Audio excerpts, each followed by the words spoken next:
he gave me my first pair of nunchuckers. Of course, I absolutely treasured them. And Cool. that was the beginning, Steve, pretty much. That my heart was set on being a ninja. I was destined to be a ninja.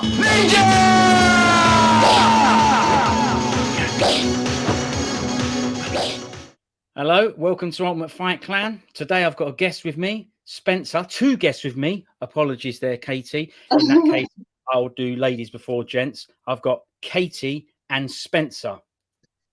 Hello. How you doing? Hello. Nice to meet you. Yes, Nice to meet yes, right. you. Yeah, I was going to say. Now, I don't know either of you very well. I've been to one of Spencer's classes before, and I know you through my brother, and you're his Sifu, let me say. That's right. Correct? Yep. Your Chinese martial art? We're not talking sensei, we're talking Sifu here, yeah? Seafood, that's correct. Yeah, for Gary, your brother. Yep. That's it, yeah. That's how I know you. And I'm Fantastic starting to student. get... my channel is mostly about martial arts movies, kung fu movies, stuff like that.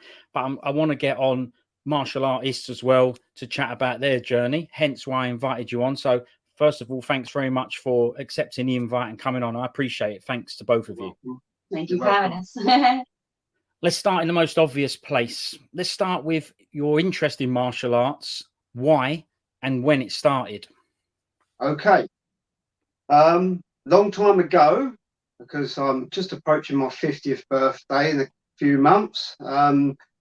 So we're probably going back, I would have said possibly about 45 years ago was my very first insight was the Bruce Lee movies. Because as you know, not long after he passed away in 1973, I believe, the year before I was born, they became very popular then, very popular. So they were being played all the time. So as a little kid, I was inundated with Bruce Lee films, amongst other things, like Kung Fu with David Carradine was very popular then, The Hornet, Hong Kong Fury, of course, he was the best. Yeah, brilliant. He's a janitor, you know, Mouse. he's little secret kung fu. Love it. Brilliant. Yeah, it was all martial art. And a very good friend of my dad's, his name was Keith Scarroll. He made me my very first pair of nunchuckers. As you know, it's the most famous weapon in the world because of Enter the Dragon at that time. And as a 6-7-year-old, I believe, because you could get away with it back then, he gave me my first pair of nunchuckers. Of course, I absolutely treasured them. And that was the beginning, Steve, pretty much. That my heart was set on being a ninja from then onwards. So then moving forward, because we lived in Tillingham. No, hold on, mate. I've got some follow-ups and I'll forget them. Oh, okay. All right. If you don't mind, yeah. Sorry to interrupt, but I've got some follow-up questions. I'm all excited because you mentioned Bruce Lee, you see. Yeah, I told you if I get excited, I might start doing chats. So you mentioned Bruce Lee, so sorry about that. Now, you said nunchucks, and he made you the nunchucks, and it was inspired by Enter the Dragon Bruce Lee. What surprises me there is that at that time, that the nunchucks were even in Enter the Dragon. We know they're in there, but obviously when I first saw those films, as a matter of fact, that's not true. When I very first saw Enter the Dragon, particularly, that one did have nunchucks in it because my uncle had an old videotape, and for some reason his print had nunchucks in it. But anything I saw outside of that print, they were censored, cut, edited. They wouldn't have been there. I wouldn't have known they were there unless I didn't have, if I didn't have my uncle's tape. But Way of the Dragon, Fist of Fury, Game of Death, all of those nunchuck scenes were censored and cut out. So, are you saying when you saw those Bruce Lee films that you actually they had the nunchucks in? Yes. So, actually, prompting a memory there.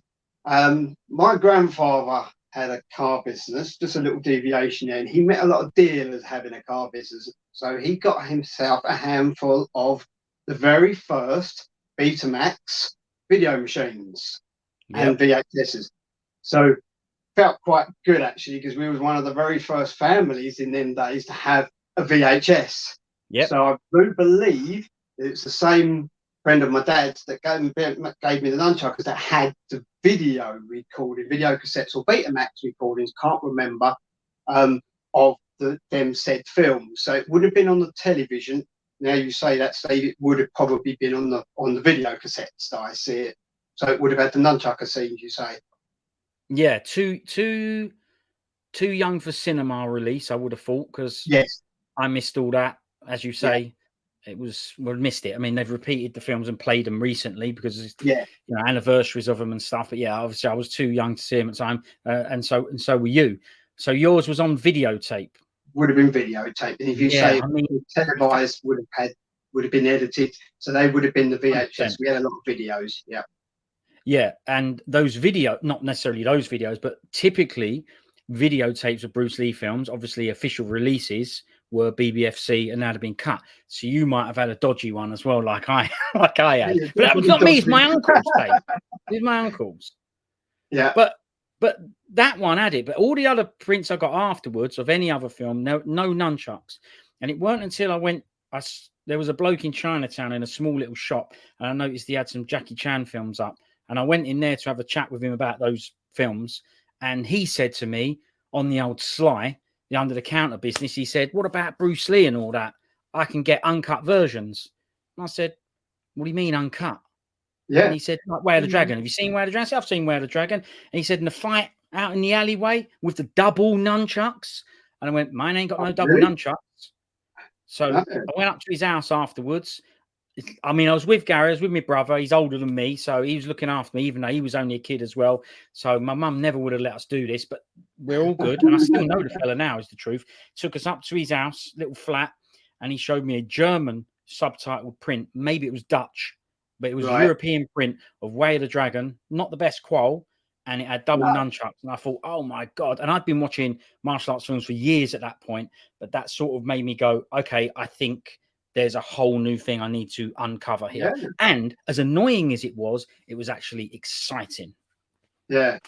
Brilliant. Yeah, so it was a good thing. So Bruce Lee is an understandable inspiration, but I'm not finished with the questions because you said you had some homemade nunchucks. Yes. Where are they? Well, what happened to them? They actually ended up being confiscated by my teacher at school. As you can quite imagine, they managed to get to my senior year at school. I think I was about 14, and I took them into school to show off a little bit in the playground with them. And they got taken away. And also, my mum and dad kind of said, "Well, you'll learn by that," because they said if you want them back, your parents have got to come in and collect them. So I went home, said to my mum, "Can you go in and get me nunchuckers back?" She said, "No." She said, "You shouldn't have took them to school." So she said, "You've lost them now." So unfortunately, my very first pair of nunchuckers are now gone. There were 2 bits of broom handles, I believe, with a chain and 2 nails. In the end, he made them in about 10 minutes for me. But of course, I treasure them because it's incredible. Yeah, absolutely. So I can imagine that they probably wouldn't have been that safe to use, I would have thought. No, really. However, it would have been a good memento to keep hold of. But as you say, with everything is a story. There's lessons to be learnt, and your mum was right about that. You know, you learnt a lesson now. Don't take weapons into school. Yeah, of course.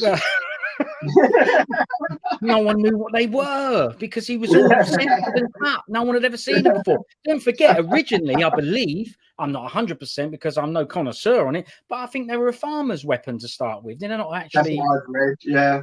I believe so. A rice flour, I believe they were called, yeah.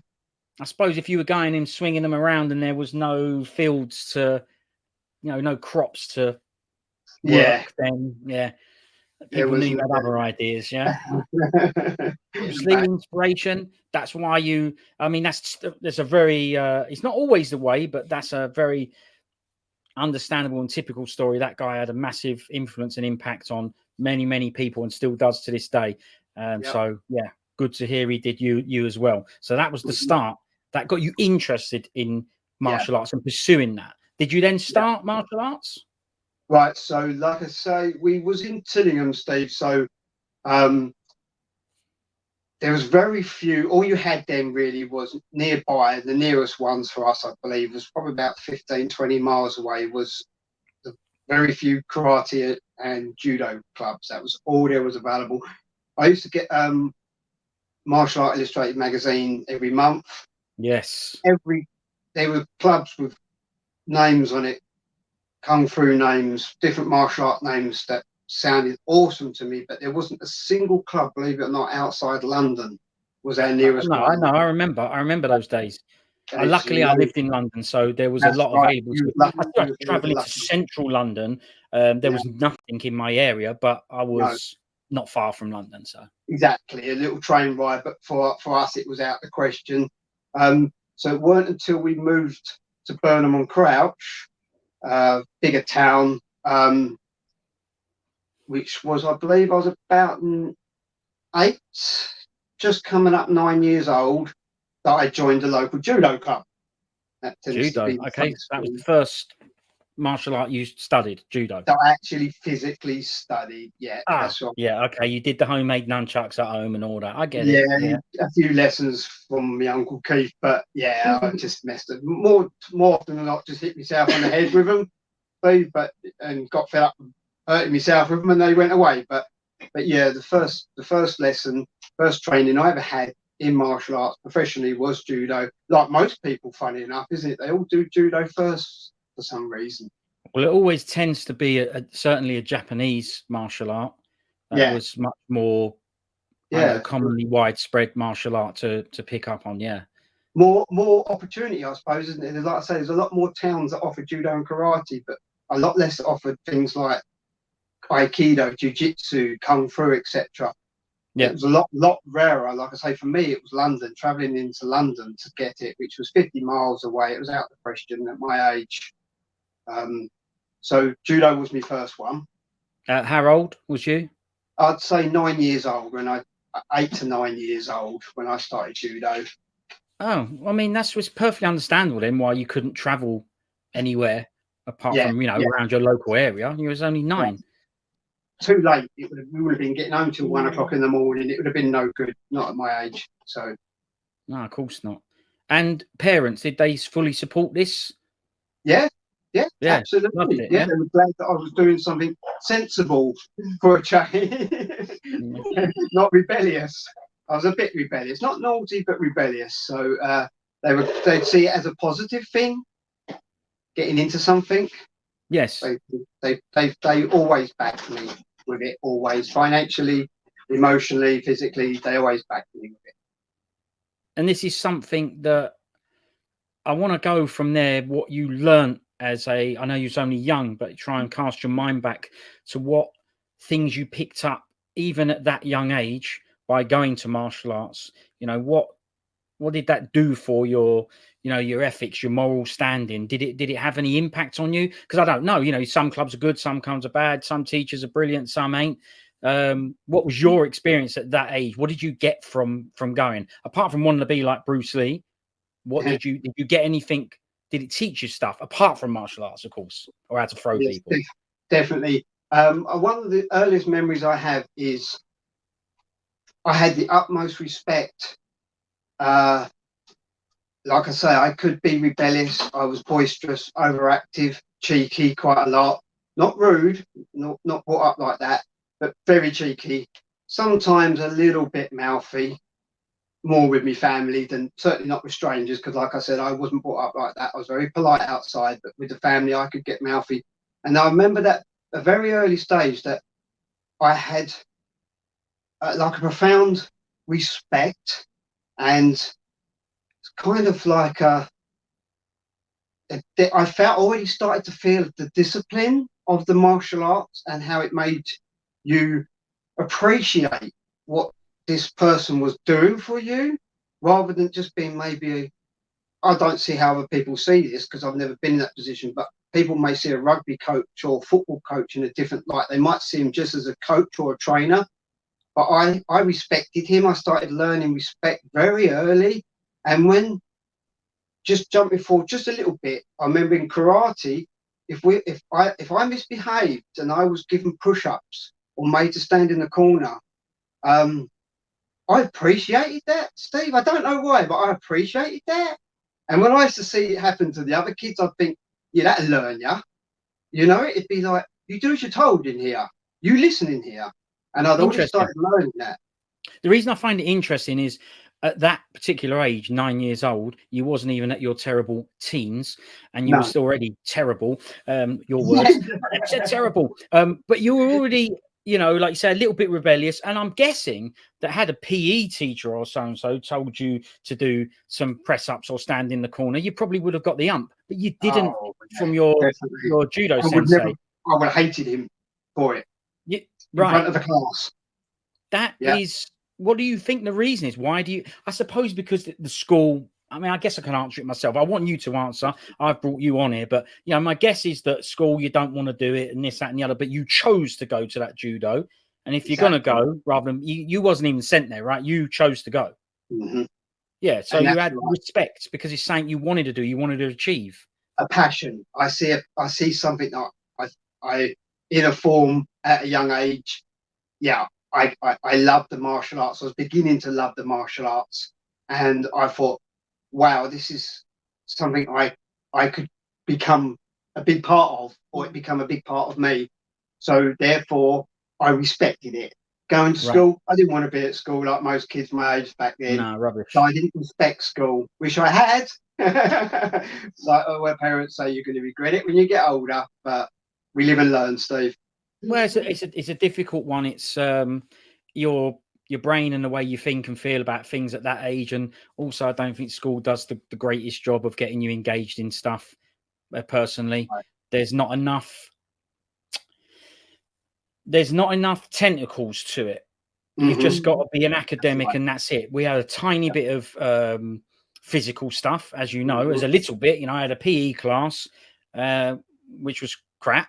Is the truth. As a matter of fact, in my PE class, because I had one good teacher, and that was the PE teacher, not all the way through school. At one point, I had a good PE teacher. And at that point, I was getting into Kung Fu, and I could talk to him. So I told him about it, and he would involve that. He'd say, well, next lesson, we can do some of your Kung Fu training in it. So he was good, but he is a rarity. And, you know, when he left, it was a very disappointing time for me. You know, I'm not saying I was crying or upset, but it was a little bit of a downer because this guy was the only good one, in my opinion. I was like, this bloke's good. He listens and stuff. So I liked him. But other than that, we have academic things and not much else. I'm not that good at studying and whatever. And I don't know what I'm good at. I don't know. I'm young. I'm a kid. So I don't know. Adults ask you, what do you want to be when you grow up? I don't know. You know, you might have a silly answer just because that's what adults do. They ask you that. So you end up making up an answer, whatever it is, just so you've got one when they ask you. But the point is you don't really know. And that's what school is for. But unfortunately, all the lessons are just they're different subjects, but they're the same in the same vein. We need more things for people that aren't academic. We can't all be that type. No, that's right. I had a conversation recently with a guy called Yuri from Germany, another martial artist, and he also didn't know what was going on, and he went to China to train Kung Fu, and that's where he found out, okay, well, this is something that I'm interested in, saying I'm good at. So we don't really, and he also told me that in China their structure is you have the academics and then you have you know wushu school and stuff like that, or army soldiers and active for people that have a different passion, as you say. But still, anyway, your passion was judo. That's your first martial art. How did you get on in that? How long did you stay? So we had the club, I believe, roughly about 2 years, Steve, and he just rented a small hall. There was only about half a dozen of us. He didn't do any grading systems. I think he was just sort of more retired judo instructor, just kept the little class going. And unfortunately, it just ended up just the two of us in the end. And he said, you know, he didn't charge us anything, a couple of quid each. And I think it was mainly he was just paying for the hall every week. And it was just me in the end that just turned up after a while. So he shut it down in the end, which was a shame. But that was one era over with, and that's when I seeked out Shotokan Karate Club that my brother-in-law at the time was a member of, and I joined that, and I was about 12 when I joined that club. Local as well, then that one? Yes, local. Yeah, just up the road from me, same town. So two nights a week. a bit more serious, a lot more people with a grading system. Went to one of the seminars as well. Met Kiyonosuke Inoida, who's, as you probably know, Steve's the chairman of the KUGB, Karate Union of Great Britain. Well, I didn't know, but now I do. Right. Yeah, he's like the founder of. He's a grandmaster of Shotokan Karate and the founder of the KUGB. He was in a James Bond movie, fighting James Bond, that won the beginning. I think Diamonds Forever, I believe. He fights the Japanese guy on the train, and that's Kiyonosuke Inoida. If you look him up, very famous Japanese karateka, and he done a set. That was a seminar we went to, and I was there for about 4 years, Steve. Okay, and pretty regular. You went all the time. You loved it. You enjoyed it. Yeah, every week, twice a week, every week. But there was a little bit of bullying went on there, right, between a few of the elders and the youngsters. They didn't want the youngsters in the club. Some of them don't. You do get clubs like that, don't want kids in there. So they were a little bit rough with us, a little bit. I'm not going to mention any names, nothing like that. But I kind of accepted that as part of my training. Like you say, if it had been a real Japanese, let's say real, if it had been an original, traditional Japanese class in Japan, I do believe they would have been a lot more harsher and rougher with us as students. So I just accepted that. And that's what it was like back then in the day as well. Adults kind of, you still really respected your elders, and they could get you by your ear hole and pull you down the path and stuff like that. Back then, it was still a bit different back in that day. You got to kind of remember it was the early 80s, mid 80s. So, yeah. So the martial arts, a lot of it is about, you know, respecting the other students and being able to train with them. That teaches you a lot of things about how to behave around other people, especially in something that's combat orientated. You know, you've got to have a lot of trust to train with your partner. So that is unfortunate that the elders, some of the elders, were not showing you the true spirit of how to behave. Because, you know, did you take any of those bad habits on? And, you know, would you also bullying your peers? It was more of, it was, for example, so if we got partnered up with them, and we were practicing, say, Agayuki raising block, they would make sure that their punch was absolutely solid, not hit you, nothing like that. It wasn't physical abuse, but they would punch and hold their arm there, and so I'm underneath their arm looking silly because there's no way I can lift their arm up. It was kind of like, this is the power of karate. This is what you're meant to be. You will never block one of my punches. That sort of attitude, Steve. Yeah, you're only blocking it because I'm letting you block it. Yeah, exactly. It's like, you know, you can't really block this. Yeah, so not making an adjustment for the skill level and the age. Yeah, not making much of an adjustment. That's what it was. Yeah, not yeah, like they're letting you know. Words, nothing nasty. I wouldn't put up with that. My parents wouldn't have put up with that. But it was like a pecking order, a serious pecking order, more than anything else. Yeah. And the sensei there, good? I'm glad you asked me that. My actual general sensei of the initial club I joined, which was a Tuesday night, to be honest with you, with all due respect, in the end, I seriously disliked him, and he seriously disliked me. Okay. And I would say he was one, from my stature now, I can turn around and say he was one of the weakest senseis or instructors I've ever met in my life. Weakest, emotionally weakest. Right. And again, gave me the pure assumption that he did not want us kids in the class. The Thursday night one, Steve, which his name was Peter Eifert, very strict, second degree. Part of the same club? Same club, yeah. He took different sensei, yeah. Yeah, he took the other class in another town on a Tuesday, but Thursday he came over to do our one. Right. Strict, tough. He must have been probably in his 50s then. It's hard to tell because when you're younger, people seem so much older. Very strict. Absolutely incredible. I loved him to pieces. and we got on like a house on fire because he was proper. He taught us some real effective stuff, serious stuff, advanced stuff, as well as drilled us hard. So I loved my Thursday nights, hated my Tuesday nights. Do you think that had it been the Tuesday night sensei on Thursday as well, you probably would have not carried on? Or do you think you would have stuck it out? It was pretty much, that was the reason why I left in the end anyway, Steve, because I'd fallen out with our Tuesday night sensei over a grading.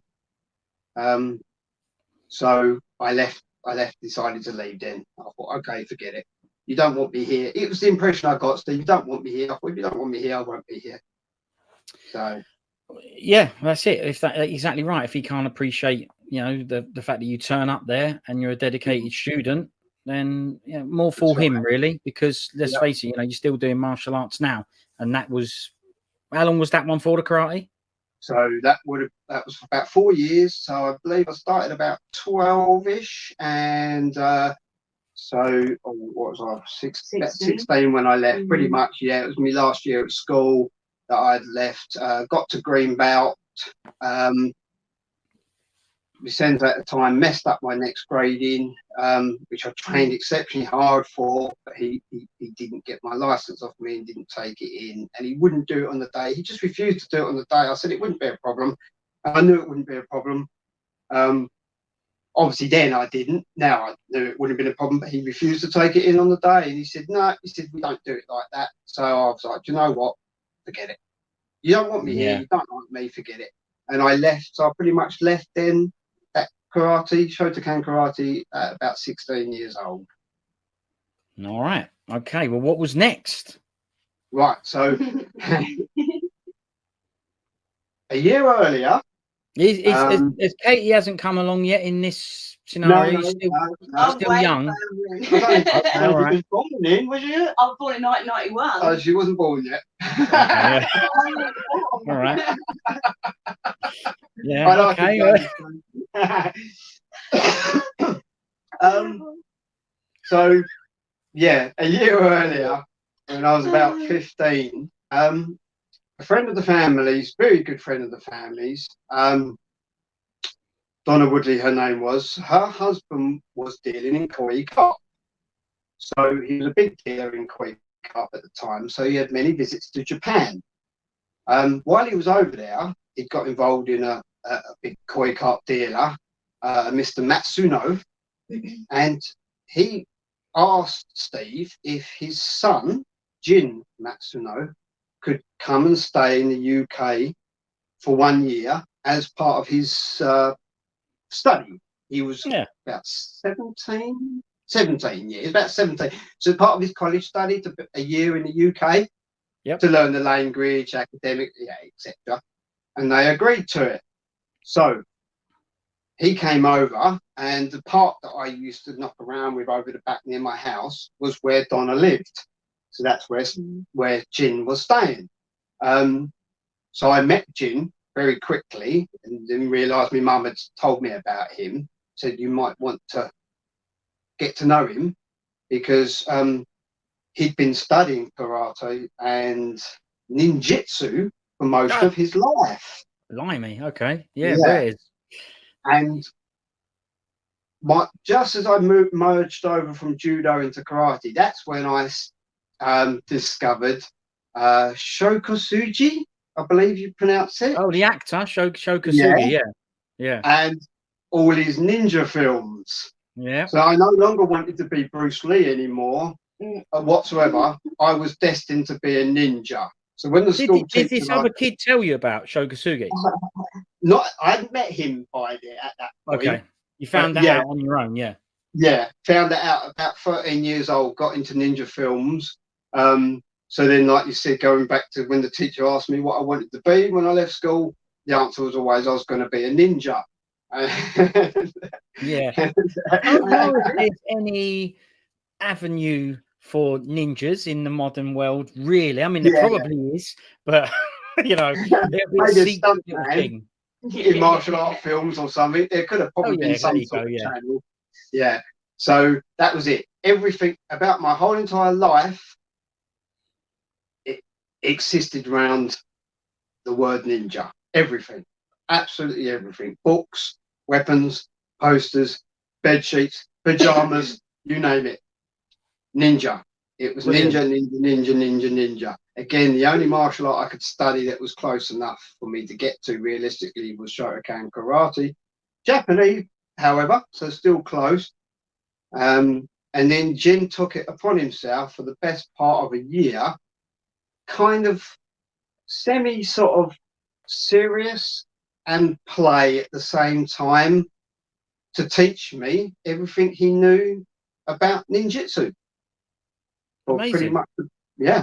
Which I was, it was amazing for me at that age to meet this Japanese guy that had been studying ninjutsu for about 15 years. Yeah, what a fantastic opportunity. It was. Landing in your lap. Yeah, yep. Brilliant. That made a massive difference, Steve, to my insight and my education, because I actually generally, about 13, 14 years old, believed that they could disappear, that they could fly. I didn't know what they could and couldn't do. I didn't know nothing about that sort of thing. It's just from the movies. Everything I knew about martial arts in the ninjutsu sense was from the movies until he came along. It is real though, because the disappearing is not actually disappearing. It's like a smoke bomb. And that's then, right. So he has disappeared from the scene, but not magically disappeared. No, you see, that's right. I didn't really know the difference at the time. I've been brought up in Star Wars, Steve, so anything was possible. Yeah, so he brought it back down to earth. Did he show you? I mean, how much of it? Look, was there anything like? Did it disappoint you then? The fact that it wasn't like the movies, or was there enough in there like the movies to keep you engaged? It certainly. I mean, the movies were still fantastic to watch. It wasn't disappointing. It was more. It made it more. How shall I say? Achievable.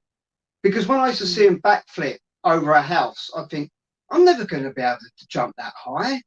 Where when he kind of explained that, no, it wasn't quite like that. It was done with ropes and this and that and different techniques. And but the whole time, me mum and dad had always told me that half of what's on the ninja films was made up and stunts and smoke and mirrors and editing, etc. I mean, that's not very nice, is it? Ruining it, destroying it for you. Yeah, like when people tell you that wrestling ain't real and all that. It's like, yeah, all right, well, I'm enjoying it. Exactly, leave me alone. Enjoying it. Yeah, I think that's kind of why I really gravitated when it comes to martial arts films. I really gravitated towards Jackie Chan, because genuinely, when I watched him, to me, it was like a real life superhero. Yeah, so when I watched him, he wasn't really using, well, there was obviously no CGI, no special effects. No. There was in his early films, there was literally no wire work or anything like that. He'd come from Chinese opera school, so he was an acrobat as well as a martial artist.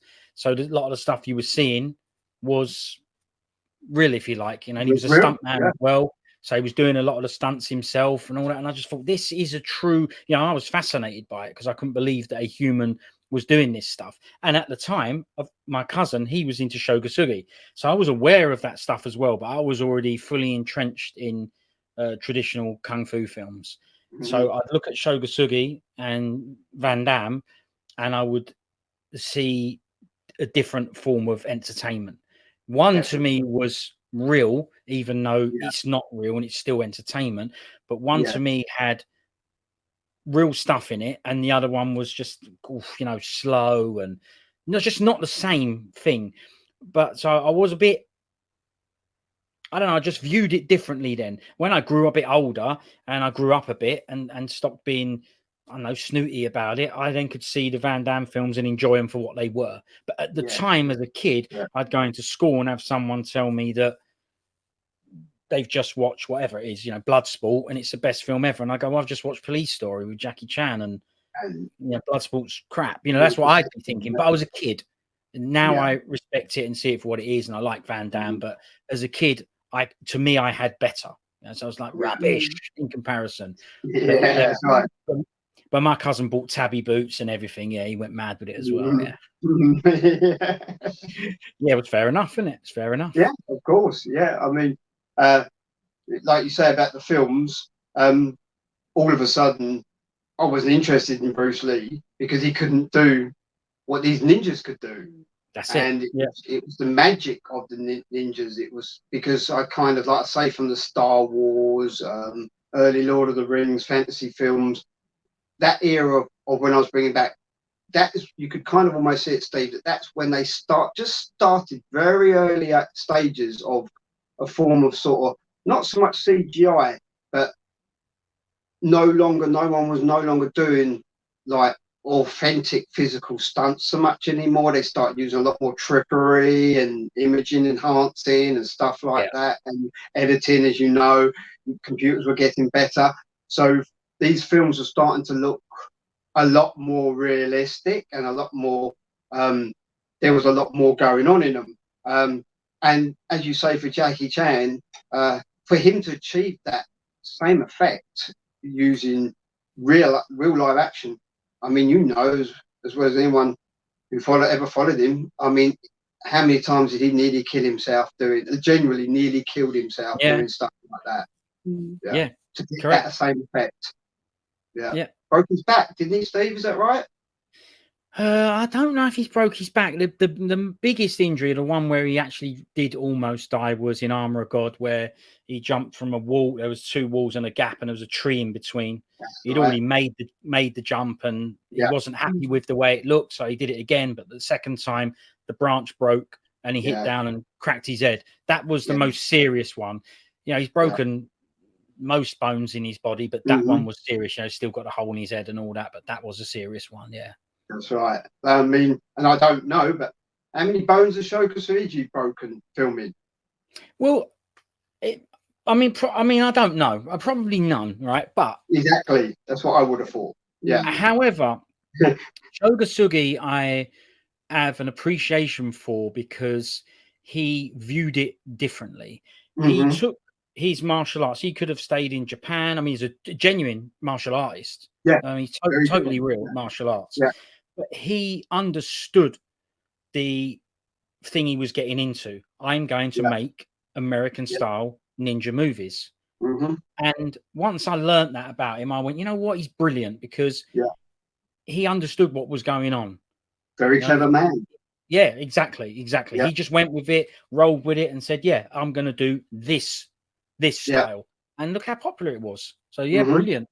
Good business, great. And again, I can appreciate that stuff now. One scene I remember is where it's like a ute or like a pickup truck or whatever. I always remember it from the trailer. Can't remember which one it is. And it comes along and it does a flip right across the top of it and goes under him. I was like, this is amazing. This brilliant. That was always a good one. Yeah. But yeah. There was some good films. So after that, so this fella, by the way, Jim, the ninjutsu guy, Jin Matsuno. Yeah. Okay. So, are we still in contact with him? No, he went back to Japan. So he stayed in the UK for about a year. Went back to Japan. Obviously, back then the only way you could contact someone was write to them. Really?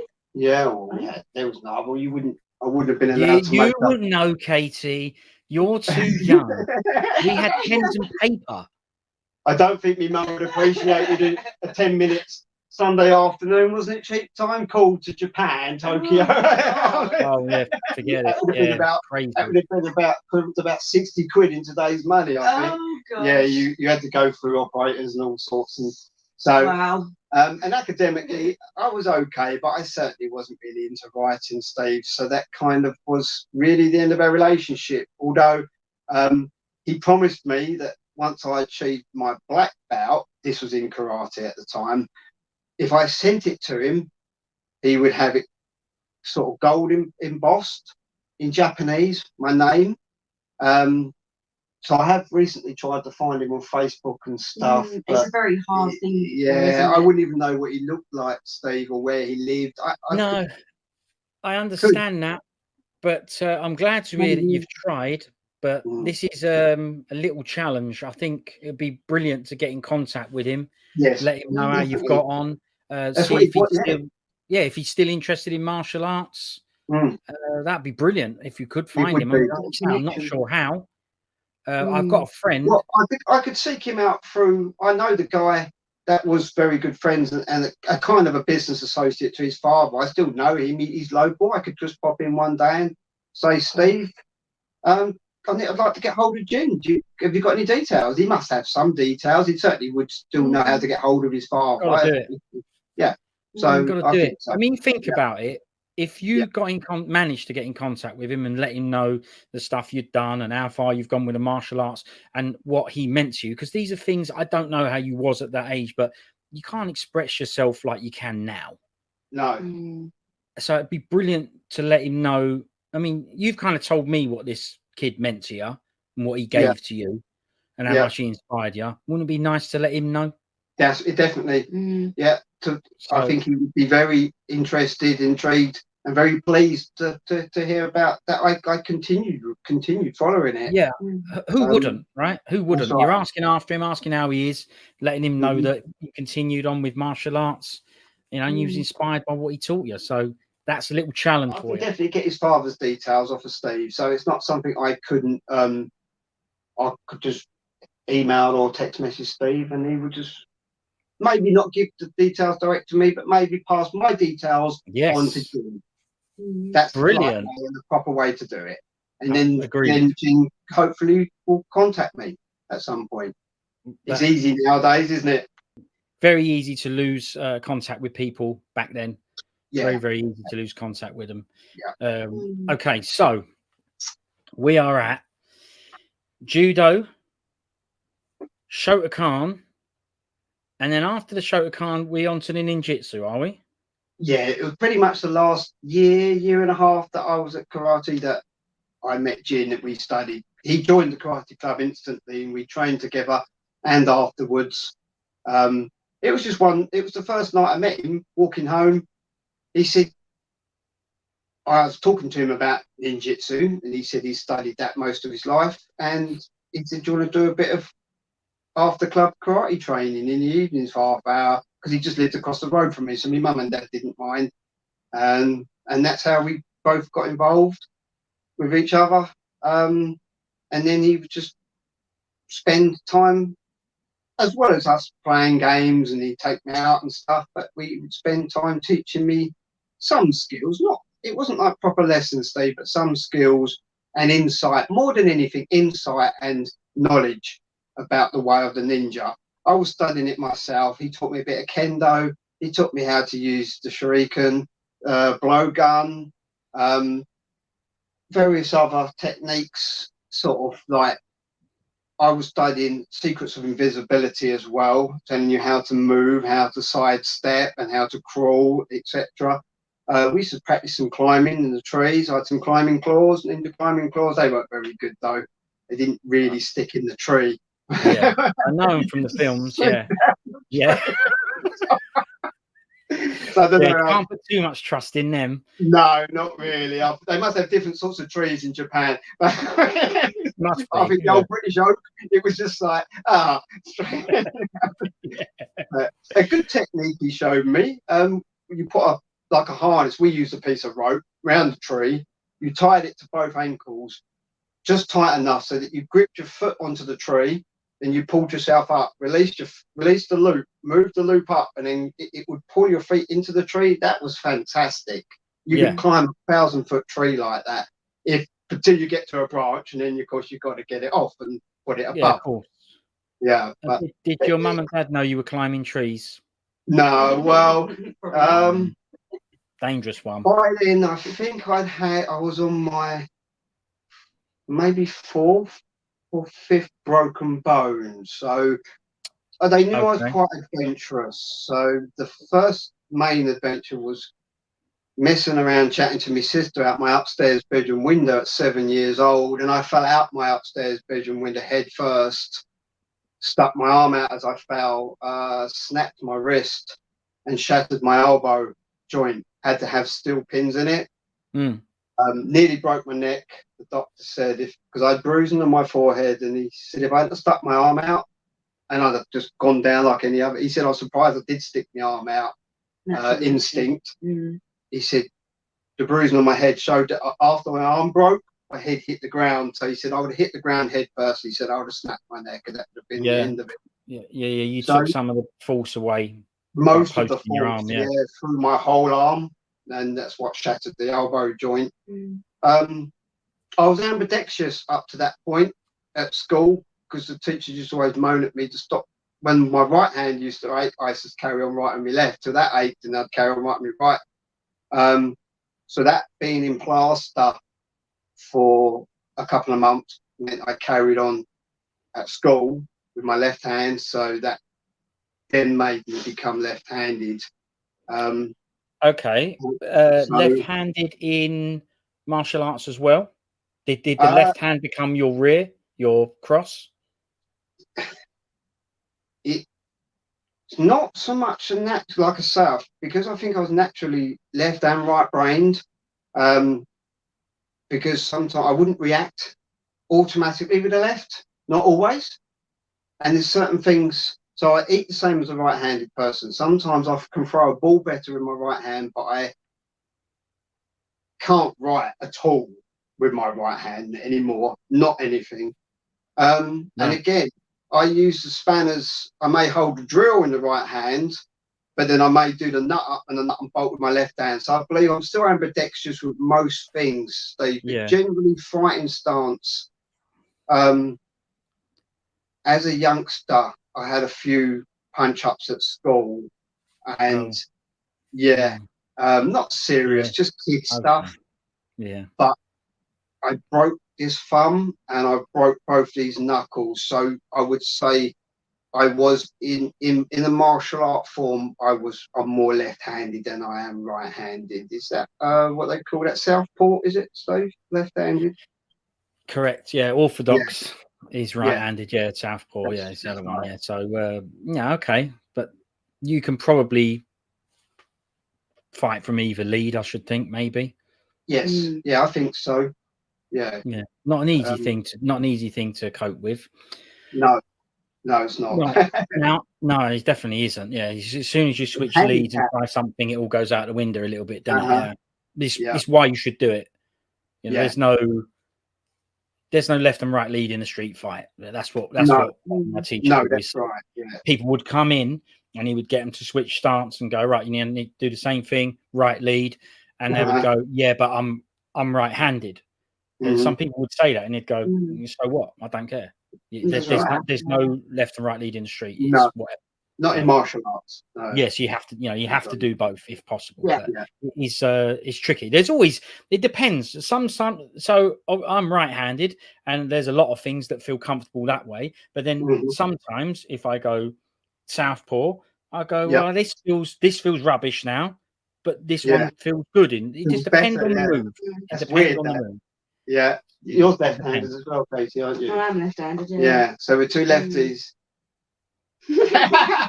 Righty. But it don't matter. I can do everything from any lead. Yeah. Really.